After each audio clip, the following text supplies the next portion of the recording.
And we will have our first speaker is Michael Cohen from the University of Pennsylvania. And the title of his talk is The Effects of Memory for Emotional Valence and Episodic Detail on Decision-Making in Aging. So why don't you just go ahead and take it away, Michael, whenever you are ready. All right, and can you guys see my screen okay? Yep, looks good. Here we go. All right, great. Okay, so what I'm going to be talking about is how people can use memory of past experiences to make good decisions. So, and you can think of where that might be relevant in contexts like investing, dating, voting. Those are all cases where like your past experience with an individual or with a class of or some type of choice, like that should guide your future decisions. So in cases where you have repeated related experiences, so in those cases, reinforcement learning could influence choices. But if you only have one prior experience, then you might have to rely on explicit memory. So a key question that we were asking with this study is whether age-related impairments to explicit memory could lead to impaired decision-making in these kinds of situations. And then a related question is more about the mechanism. So whether these decisions rely on general memory for valence, so like just like something is good or bad, or whether they rely on memory for specific episodic details. And so this question is also important in the context of aging because aging tends to impair memory for specific details, but memory, general valence memory tends to be preserved. So we used a task that was adapted from Deepu Murthy and his colleagues. And so we showed both social stimuli and non-social stimuli, although actually the data I'm going to present today, we're combining across both of those categories. So the social stimuli were in the form of a dictator game. So basically, you're told that you have another player who the face represents. They decided to share how they were going to share $10. And they could either give you $5, which is the high reward condition, or $0, which would be the low reward condition. Or there's a non-social condition where it's framed as a lottery, and this house is associated with getting either $0 or $5. Did a 5-minute distractor task after that. And then you get the decision task. And this is kind of our key behavioral outcome. And the choice is whether you're going to play again with the pictured face or house, or whether you'd rather take your chances with a randomly chosen new face or house. And basically, and so the hypothesis is that what you remember about the previously seen face or house, that should impact the decisions that you're going to make. And then finally, we gave a memory test. So first there was a test for item memory, just do you remember this face or house? And then associative memory, so do you remember how much they gave you? And then finally, a confidence judgment. So we tested older adults from the Penn Aging Brain Cohort, and this is a group that's been pretty carefully screened by the neurologists at the Penn Memory Center, so they're all defined as cognitively normal. Some of these people were run in the MRI scanner, some of them were only run behaviorally. And we have a middle-aged sample. So at this point, we only have behavioral data for middle-aged adults, although we are going to start scanning middle-aged adults as well to have a comparison of the brain data. And then data collection is ongoing. It was paused for a while with the pandemic, but we actually have recently resumed. So assuming that the third wave doesn't hit Philadelphia too hard, we're going to keep collecting data. So hopefully there will be more solid data soon. Okay, so so item memory, generally we see that middle-aged adults are doing better than older adults, but older adults are still well above chance. Associative memory, again, middle-aged adults are doing a little bit better. Older adults are only barely above chance there.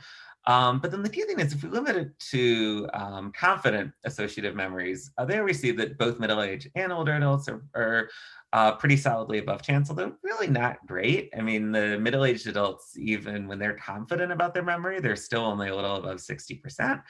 So it's still not great, but there is some actual memory there. And then again, the older adults also are a little lower, but still above chance when they're confident. So then the kind of central behavioral question is whether associative memory is needed to make adaptive decisions. And what we see first is when people say that they're guessing about their associative memory, their choices are basically random. So the middle-aged adults maybe slightly above chance in their choices, but generally they don't seem to have much basis to make their choice when they don't remember the value that the person or house gave them. When their associative memory is confident correct, there we see that people are making adaptive choices in both age groups. So basically that means that if you're confident and correct about how much you got from that stimulus, you will choose to play again a lot more often with the high reward stimulus than with the low reward stimulus. Although you can also see that there is notably weaker preference on the confident correct items for the older adults versus the middle-aged adults. And then finally, when they're confident incorrect, choices are reversed, which also makes sense because if it was actually $0 and you think it was $5, or vice versa, you'll make the completely wrong choice. But again, that goes with this idea that people are relying on memory when they make their choices. So then the next question is, what are the neural correlates of memory when older adults are making decisions? And so again, we had fMRI data for some of the subjects. And what we're looking at here is contrasting adaptive decisions versus maladaptive decisions. So adaptive means you chose to play again with a high value stimulus, or you chose to avoid a low value stimulus. Maladaptive is the reverse, choosing to play again with low value or avoiding high value. And then we're only looking at trials where they did remember the item, combining faces and houses. And again, this is during the decision-making test. And so what we see is that there is some evidence that general valence memory is involved. So we see the amygdala is more active on adaptive choices. But then we also see that the medial temporal lobe is also more active on adaptive choices. And that's suggestive of specific episodic detail memory. Now, again, this is still pretty preliminary. We're not cluster correcting. It's only 11 subjects so far, but we are getting more data on this. But the conclusions from this part are that older adults can make adaptive decisions based on explicit memory, but there are some subtle impairments in both memory and decision-making. But the preliminary MRI data suggested that both emotional valence memory and specific detail memory was contributing to decisions. So we did a second study just to separate these two mechanisms more behaviorally. And so in study one, the values were always either $0 or $5. So the key difference in study two is that we used a wider range of values within the high value and low value categories. And so that lets us separate out memory for episodic details from memory for valence. And so we did here, so we had, again, the study reward phase, but again, so they got the offer, which could vary, and I'll explain in a minute exactly how it could vary, but those are more variable. Then they got the item memory test. And if they said they remembered it, now they're getting a multiple choice test for associative memory. And of the four options, they have the exact amount, and then they also have a lure. And the lure is the same valence as the correct amount, but not actually the right value. They're also judging their confidence, whether they're confident in the specific amount within $1, just guessing. And we're defining specific memories as being correct and confident in the exact amount, because we're assuming that that should be like a really precise episodic memory, and so you should have that level of confidence. To give a few more details, again, it was 50% low reward, 50% high reward. The stimuli could vary over the course of $1.50 in 10-cent increments. The lure values were always within $1, the exact value. Participants were recruited using MTurk. This was earlier on in the pandemic. We tried to get a range of ages, but all the data I'm going to show here, we actually combined across age groups because in short, collecting aging data on MTurk is kind of weird and turns out to not be a great idea. So we're still wanting to get at that a little bit better, but yeah, so the data looked like it made more sense when we just collapsed across age group. And okay, so first the memory results. So we see that memory was above chance for the exact values. So there was some degree of precise detail memory. Also, even when they didn't have the exact memory, lure memory was also above chance. So it's a little bit better for low value than high value, but regardless of the reward value, they are having some memory for general valence, even when they don't get the exact value correct. And then also looking at confidence, so they had better memory, or sorry, yeah, when they were confident in the exact amount, they had a fair amount better memory in the exact value than when they were just confident about the valence. And you would expect there to be confidence again, because like I had said, we assumed before, if you're correct on the exact amount, that probably means that you have a really detailed episodic memory. And then valence, also there was some effective confidence, although it was not quite as strong, mostly in high value items. But if you're confident in the valence, you are at least a little bit more likely to be right about the valence. Okay, so first we see that the decisions, basically we do replicate the effects from experiment one when you collapse across exact values and lures. So when you knew that it was a high reward item, you're more likely to choose it, basically. And if you were confidently incorrect, then you show a reverse pattern. Again, that's what you would expect. But the new thing with this experiment is that we were able to divide up the confident correct items based on whether they only had the valence confident incorrect or whether they also had the exact value confident incorrect. So what we see is that when they only had the valence confident incorrect, there is still a pretty strong effect of valence on their choices. So that suggests that that valence is sufficient to lead to a pretty strong effect on choice. But we also see that when they actually do have the exact values, then that's actually an even stronger effect of memory on their choices. So that's suggesting that there is some additional component of the exact value influencing their choices. So the overall conclusions are that it seems like people in all age groups can use explicit memory to make decisions.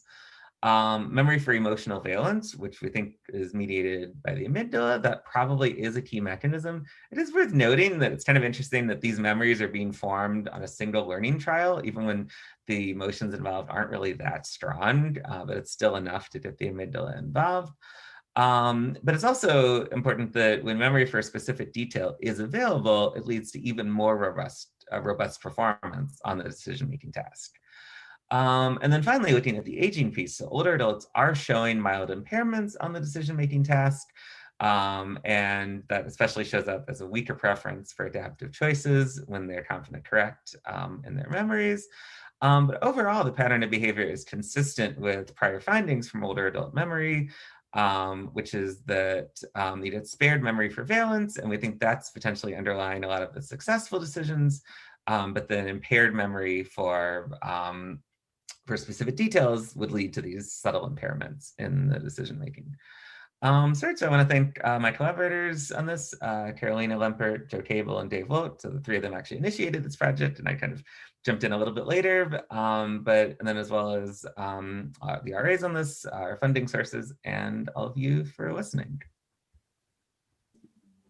Fantastic. Thank you, Michael. And because we cannot applaud, if you enjoyed the talk, please say yay or thank you or something in the chat. And make sure you set it to panelists and attendees so we can all see it. If you have any questions for Michael, we can go to the Q&A. I didn't see any pop up during the talk, but that doesn't mean that you can't use that box now. And while we're waiting for questions to roll in here, Michael, I've got a question for you. So we talked about something kind of similar to this back whenever I visited Penn in like March or February before everything went crazy. And I remember us talking a little bit about metacognitive sensitivity. And I was wondering whether you looked into or had any plans to look into either the effect size of the difference between the confidence levels or correct, incorrect across older versus middle-aged adults, or whether you were thinking about doing any metacognitive sensitivity measures. So we weren't necessarily on this data set. Actually, the conversation we'd had was actually a different data set that I still haven't. Okay. But I'm interested in metacognition, any way to get that stuff in, I think is still cool. I'd have to think about whether it's relevant, but it does. It seems like our data probably would that, but we haven't looked at it yet. Cool. Yeah, I think it would be fun to look at that and how it might interact with some of the neural measures that you're looking at, like how the amygdala reactivity or other measures that you have would be differentially predictive of metacognitive sensitivity, maybe in the middle-aged versus the older adults. So cool. Does anybody have any other questions for Michael? Okay, well, Michael, you can feel free to drop that website in the chat if you want to have follow-up discussions. And of course, these follow-up discussions are welcome for any of our speakers. So feel free to ask. We've got a quick question here, very quick, because we will need to go to the next speaker in just a minute. But a question from Parnian is, I was wondering if the task and codes related to that might be available on OSF somewhere. So we haven't posted it there, but you're welcome to email me. I can definitely share more with you by email. And yeah, I think I'm going to post a link to my website. But yeah, generally email me. I'm happy to share more. Great. And we can drop some links in the chat as well to make it easy for people. Okay, fantastic. So thank you, Michael, for the fabulous talk. And we will now move on to our next speaker.